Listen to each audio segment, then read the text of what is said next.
어제까지 우리가 배웠던 말씀 한번 다시 기억해 보면은 우리에게는 참 인생을 살아가면서 여러 가지 한계가 있습니다. 내일을 우리가 알지 못할 뿐만 아니라 어떤 사람이건 간에 결국 죽음 앞에 서게 되는데, 그러한 우리의 이 한계 속에서 우리의 날들이 헛될 수 있겠지만, 예수 믿는 사람은 세상을 닮아가면서 악을 행하거나 또 그 꾀에 빠져서 사는 것이 아니라 하루 하나님께서 주시는 그 하루치의 은혜를 누리고 또 하나님께서 주시는 하루치의 선물을 최선을 다해서 이루는 이런 이 소확행의 삶, 그 얘기를 어제 우리 함께 나눴습니다.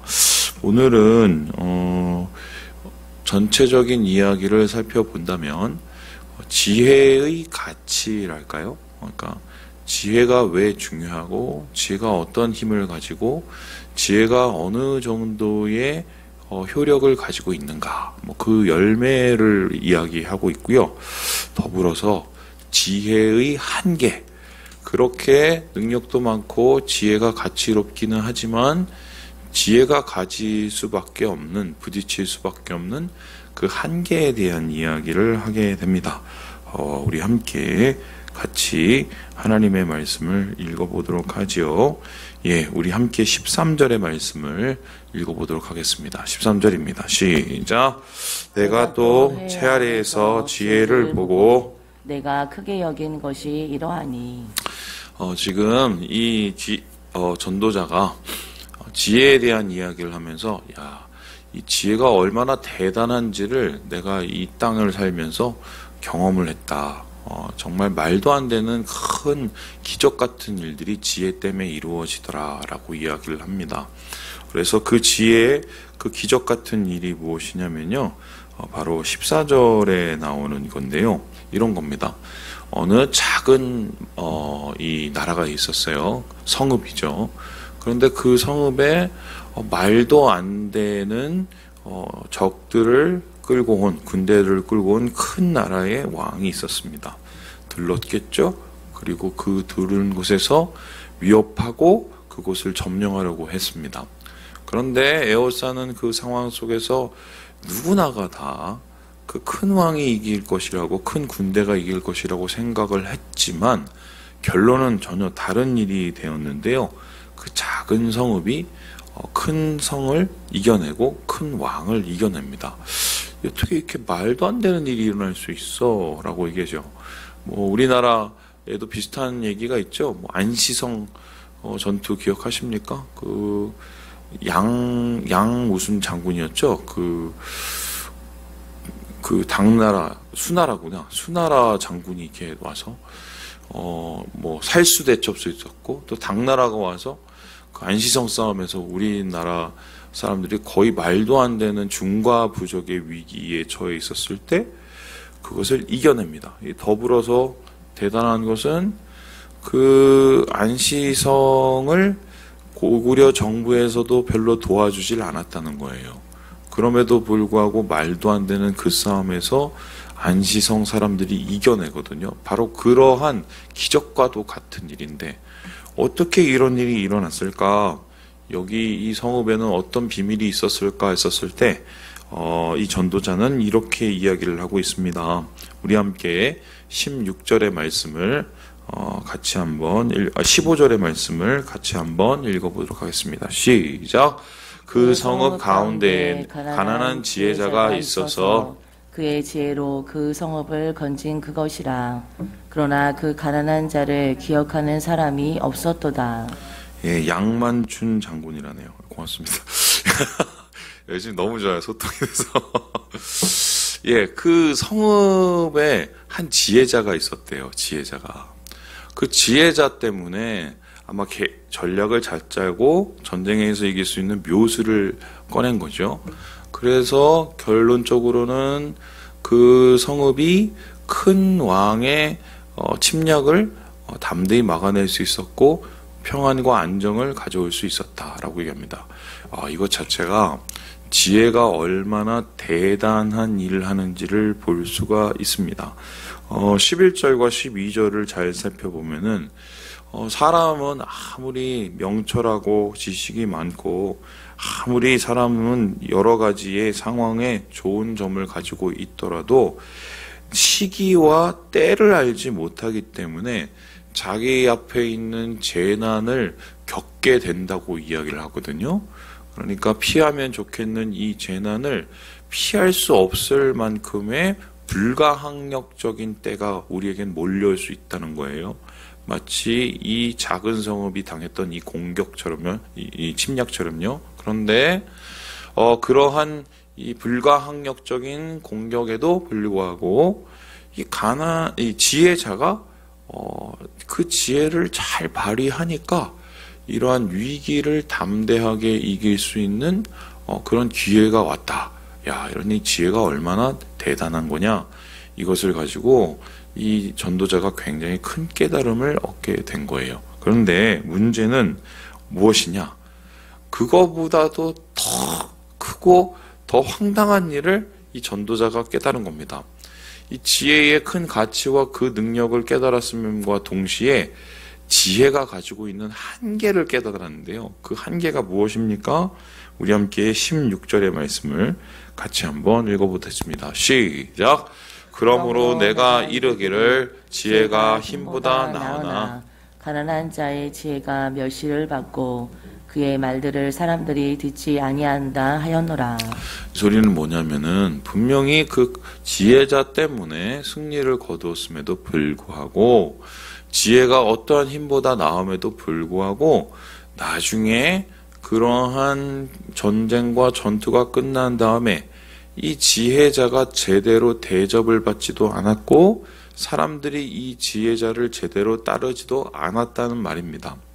왜 이런 일이 일어났을까? 나라를 구한 이 영웅을, 나라를 구한 이 놀라운 지혜를 사람들이 경솔히 여긴 이유가 무엇일까? 여기에는 딱 한 가지의 이유에 대한 단어가 나옵니다. 그게 뭐냐면요. 가난한입니다. 가난한.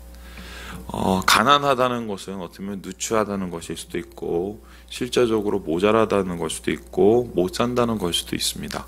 우리는 이 가난함이 가지고 있는 여러 가지의 결핍의 모습을 대충 예상할 수 있겠습니다.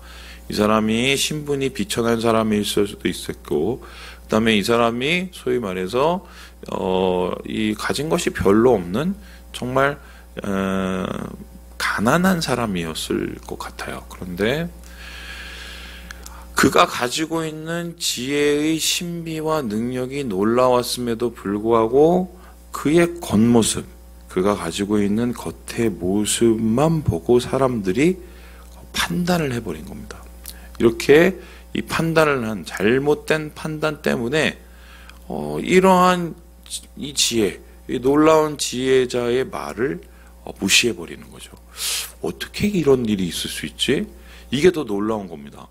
지혜의 능력도 놀라운데 이 지혜자가 대접받지 못하는 세상은 이 전도자가 봤을 때는 정말 더 놀라운 거예요. 그래서 여기에 대해서 더 한 가지 말을 하는데요. 우리 함께 우리 18절의 말씀을 같이 한번 읽어보도록 하겠습니다. 시작! 지혜가 무기보다 나으니라. 그러나 죄인 한 사람이 많은 선을 무너지게 하느니라. 이게 무슨 소리냐면 이런 겁니다. 지혜가 분명히 힘이 세서 무기보다 나은 건 맞지만 중요한 거는 이 지혜보다 더 강한 게 있어요. 그 강한 게 무엇이냐? 사람들의 어리석은 마음입니다. 쉽게 설명을 해볼게요. 아무리 은혜롭고 아무리 올바르고 아무리 상황 판단이 확실하고 아무리 좋은 이야기를 하더라도 그것을 듣는 사람들이 준비가 되어 있지 않고 그것을 듣는 사람이 선입견을 가지고 그 지혜자에 대해서 그러한 여러 가지의 편견을 로 대하고 심지어는 그 지혜자가 말하는 것에 귀를 닫고 우매한 다른 권력자나 다른 왕을 바라본다면 그것은 지혜도 어떻게 감당이 안 된다는 것입니다. 여러분 이게 말이 안 되는 것 같은데 사실 우리나라에는 그러한 일들이 엄청 많았습니다. 엄청 많았어요. 여러분 우리가 그 생각을 해보세요. 아시겠지만 임진왜란 한번 해봅시다. 임진왜란.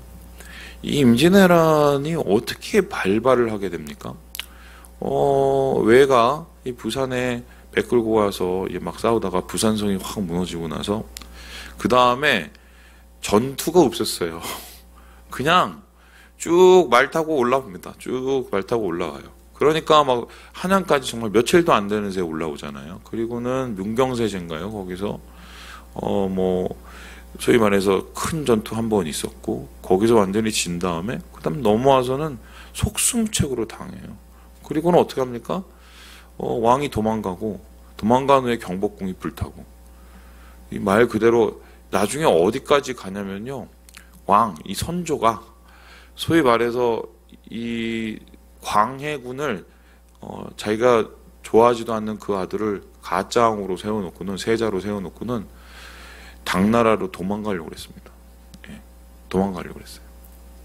명나라구나. 명나라로 도망가려고 했어요. 그래서 이런 일들을 보면 한국 이 조선이라는 나라에 준비가 전혀 없었습니다. 그러면 어떻게 이런 일이 있었을까? 이렇게 되지 않을 수도 있지 않았을까? 이렇게 되지 않았을 수도 있죠. 어떻게 그렇습니까? 1번 일본에 갔던 외에 갔던 사신이 보고를 제대로 했어요. 걔네가 지금 전쟁을 준비하고 있고 힘을 비축해 놓고 있습니다. 그런데 선조가 그것을 듣지 않았습니다. 그리고 이 임진왜란이 있기 전에 이미 이라는 여러분 잘 아시죠? 이율곡 선생이 나라가 이렇게 하다가는 너무 문제가 생길 수 있으니까 군대를 미리 준비하고 나라를 잘 대비를 해야 된다 하면서 무슨 양병설이죠? 10만 양병설까지 이야기를 했어요. 그래서 그것에 대해서 비책을 이제 써서 올렸습니다. 그것을 선조가 무시를 했습니다. 무시를 했어요.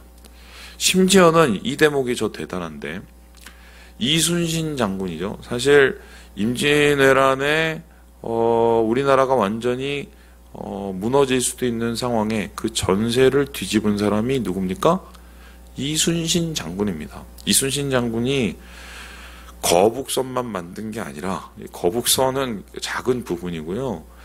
뛰어난 지략을 가지고 지혜를 가지고 외선을 물리칠 뿐만 아니라 그 외선의 경로를 차단했기 때문에 보급이 제대로 되지를 않아서 어떻게 보면 외가 일본이 더 이상 진격할 수 없는 상황까지 이르게 된 거죠. 그러면 혁혁한 공을 이뤘단 말이에요. 그런데 어떻게 했습니까? 선조가 이순신 장군을 어떻게 했어요? 모함한 것을 일부러 듣고 그 사람을 어떻게 해요?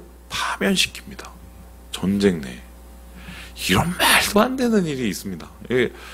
어디 가도 누가 봐도 이거는 뻔한 선택을 선조가 안 합니다.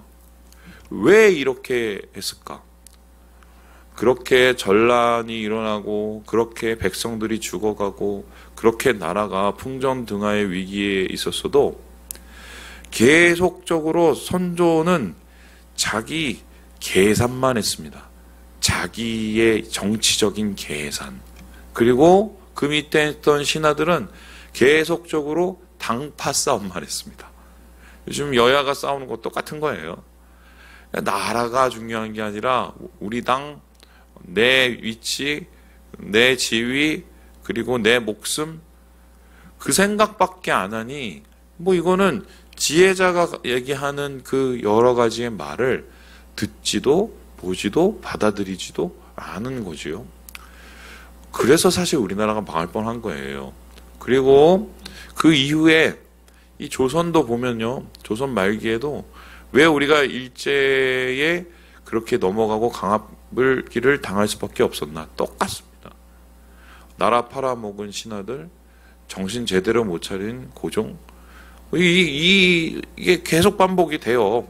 그때도 역시 그런 상황 속에서 빨리 선진 문물을 받아들이고 나라를 뭔가 개혁을 하고 이런 요구들이 있었는데 계산하고 싸우고 또 자기 목숨만 생각하다가 다 놓쳐버리고 맙니다.